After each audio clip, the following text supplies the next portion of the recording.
Existe uma sensação peculiar que muitas pessoas experimentam ao longo da vida, uma espécie de desconexão com o que consideram normal. É como se, em meio às rotinas diárias, houvesse um pressentimento de que tudo não passa de uma encenação cuidadosamente preparada, um teatro em que participamos, mas não nos sentimos verdadeiramente parte dele. Para alguns, essa percepção é acompanhada de uma convicção íntima de estarem vivendo o último ato em cena, como se esta existência fosse sua derradeira passagem antes de algo maior. Mas o que significa realmente estar no último ciclo de vida? A ideia de ciclos de existência aparece em diversas tradições espirituais, filosofias orientais e até em reflexões modernas sobre consciência. Enquanto algumas visões defendem que voltamos repetidamente para aprender lições, outras abordagens questionam se existe de fato um processo linear de evolução ou se a natureza da realidade é muito mais sutil e multidimensional. Não seria possível que todas as vidas ocorram simultaneamente em diferentes camadas de percepção e que a sensação de ser o último ciclo venha justamente de um despertar para essa simultaneidade? Recentemente, teorias da física quântica e estudos sobre a consciência passaram a explorar a possibilidade de que a realidade seja, em última análise, uma projeção, um holograma complexo em que a nossa participação como observadores altera a estrutura do que chamamos de mundo físico. Nesse contexto, a noção de voltar a este plano repetidas vezes pode deixar de ser meramente religiosa ou mística, adquirindo tons de especulação científica ou filosófica. Afinal, se o tempo não é estritamente linear e a consciência não está limitada ao cérebro, então a repetição de vidas poderia ser algo mais fluido do que imaginamos. É nesse ponto que surge a dúvida. Como saber se estamos prestes a sair do jogo? Quais sinais indicariam que não há mais a necessidade de retornar? E, sobretudo, há implicações práticas em sentir-se nesse limiar? Nos próximos tópicos, vamos explorar como esse sentimento de estranheza em relação à vida cotidiana, a vivência de sincronicidades, a ruptura do medo da morte e outras vivências marcantes podem apontar para um estado de consciência diferente. Mais do que meras curiosidades, esses fenômenos podem sinalizar uma transição profunda, não necessariamente um fim absoluto, mas uma forma nova de compreender a existência e, quem sabe, transcender o que chamamos de ciclo de reencarnações. Para muitas pessoas, a primeira pista de que algo está além do convencional é uma espécie de distanciamento da própria condição humana. Em vez de mergulhar de cabeça nas metas e preocupações que a maioria tem, sucesso profissional, posses materiais, validação externa, há quem simplesmente não se identifique plenamente com isso. Não se trata necessariamente de desprezo ou arrogância, mas de uma intuição sutil de que essas buscas têm valor transitório. Fica a impressão de que tudo, por mais empolgante que seja, possui um prazo de validade curto e não satisfaz plenamente. Esse distanciamento pode se manifestar como um deslocamento. Mesmo participando de eventos sociais, conversas com amigos ou celebrações de grandes conquistas, a pessoa se sente como uma observadora. Ela percebe as nuances, compreende as emoções dos outros, mas age quase como um ator no palco, sem se envolver de forma visceral. Muitas vezes, quem vive essa estranheza questiona se há algo de errado consigo ou se está simplesmente perdendo a capacidade de empatia. Em alguns casos, esse estado pode ser confundido com apatia ou depressão. Porém, quando associado a um crescimento espiritual ou a uma compreensão mais ampla do sentido da vida, ele costuma vir acompanhado de serenidade. Algumas linhas de pensamento espiritual afirmam que essa sensação de não pertencer é um indicador de que a pessoa já absorveu as lições essenciais da experiência humana. Em termos simbólicos, ela estaria cansada de repetir o mesmo ciclo e, portanto, pronta para algo além. Nessa ótica, o propósito de várias encarnações seria a assimilação de perspectivas variadas, viver como rico, pobre, homem, mulher, enfrentar triunfos e derrotas. Ao ter passado por inúmeras possibilidades, o indivíduo começa a notar que, no fundo, todas essas situações são facetas de uma mesma verdade. A realidade é transitória e, acima de tudo, subjetiva.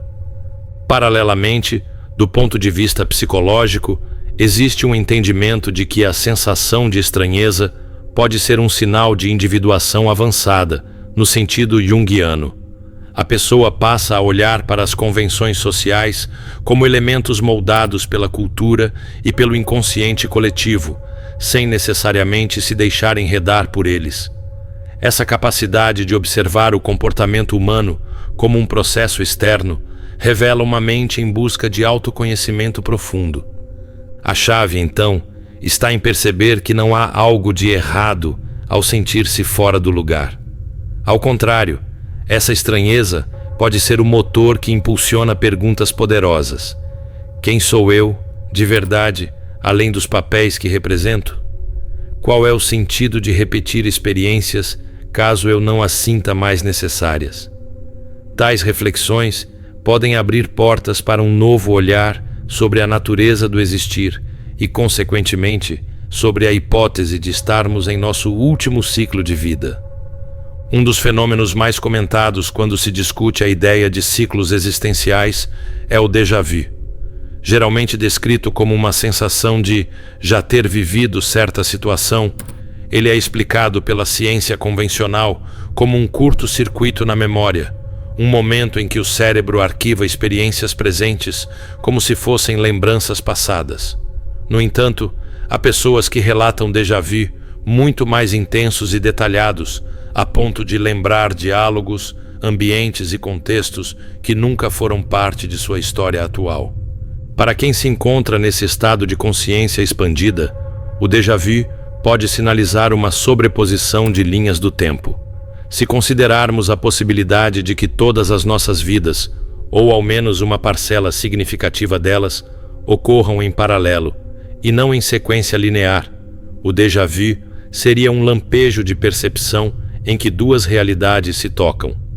Nesse momento, a pessoa tem a impressão de já ter visto aquele acontecimento, porque de fato está experimentando situações semelhantes em dimensões diferentes. Algo parecido ocorre com as sincronicidades, aquelas coincidências significativas que parecem responder às nossas perguntas ou intenções de forma quase mágica. Um exemplo simples seria pensar em uma questão profunda e logo em seguida deparar-se com um livro, uma conversa ou um vídeo que aborda exatamente o mesmo assunto, oferecendo pistas ou respostas. Para quem observa a vida como um processo mecânico e aleatório, isso pode parecer puro acaso. Contudo, para aqueles que vivenciam tais episódios com frequência, surge a percepção de que a realidade responde à consciência de maneira íntima e pessoal. A física contemporânea, especialmente em teorias que envolvem física quântica, entreabre portas para a ideia de que a realidade não é uma estrutura rígida, mas algo moldado pelo observador. O famoso experimento da dupla fenda mostra que partículas podem se comportar ora como ondas, ora como objetos sólidos, a depender de serem observadas ou não. Essa descoberta revolucionou a forma como entendemos o papel da consciência na construção do que chamamos de mundo objetivo. Então, se estamos mesmo manipulando, ainda que inconscientemente, as tramas desse tecido quântico, torna-se plausível pensar que alguém em seu último ciclo tenha ampliado essa capacidade de influência, percebendo padrões sutis que antes passavam despercebidos. O déjà vu mais profundo e as sincronicidades recorrentes funcionariam como lembretes de que tempo e espaço podem ser menos lineares do que supomos. Em vez de rumar inevitavelmente do nascimento à morte numa única linha, poderíamos estar saltando entre camadas de realidade, contemplando nossa própria existência de múltiplas perspectivas. Este vislumbre da natureza multidimensional do tempo seria, em última análise, uma prévia da libertação do ciclo de reencarnações. Talvez o indicador mais profundo de que alguém está pronto para transcender o ciclo de voltas à existência física seja a falta de temor em relação à morte. Em nossa cultura, a morte costuma ser encarada como um acontecimento terrível, algo a se evitar a todo custo. Grande parte das religiões institui rituais e crenças para lidar com essa angústia, prometendo um além compensador ou uma continuidade da vida em outra forma. Mas e quando a pessoa já não sente essa tensão diante da perspectiva de morrer? Nesses casos, não se trata de desvalorização da vida ou desejo de abreviá-la. É mais um sentimento sereno de que a existência continua de alguma maneira, mesmo que em outro estado. Essa atitude, para muitos, não brota de uma simples crença aprendida, mas de uma lembrança difusa de já ter vivenciado algo após a morte física. Relatos de quase morte descrevem sensações de paz intensa, aceitação plena e até mesmo a sensação de voltar para casa. Para quem viveu ou intui esses estados, o ato de desencarnar não se confunde com um fim absoluto, mas com uma mudança de perspectiva. Junto a esse desapego em relação à mortalidade, frequentemente aflora a sensação de que não há mais nada a perseguir. Muitas pessoas passam décadas buscando conquistas materiais, relacionamentos perfeitos ou validações externas, apenas para perceber que, mesmo ao atingi-las, aquela plenitude tão desejada não se instala de forma duradoura. Quando alguém está no limiar de encerrar seu ciclo de reencarnações, pode surgir uma tranquilidade quase inabalável. Não é que as metas deixem de existir, mas elas perdem o caráter de urgência cósmica.